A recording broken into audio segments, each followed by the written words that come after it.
slovenských vôd. Na priehrade v Nemečkách pri Topoľčanoch dnes už po 6-krát oficiálne otvorili sezónu otužilcov. No a padali aj rekordy.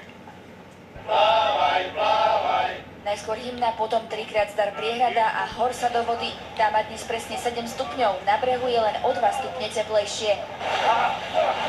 Minulý rok bolo na Nemečkách 101 plavcov a tohto roku rekordných 129. Medzi prvými vychádza z vody najmladšia iba 10-ročná Ema. Ako dlho si tam bola?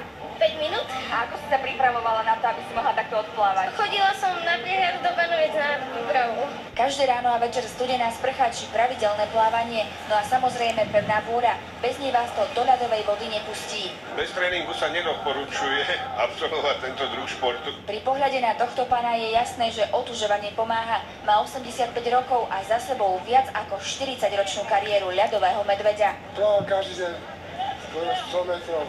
Bola piekšana. Do vody mohli ísť skutočne dnes len ľadové medvede. Netrénovaných by totiž takéto kúpanie v ľadovej vode pred chrípkou neochránilo. Monika Jelušová, televízia Markíza.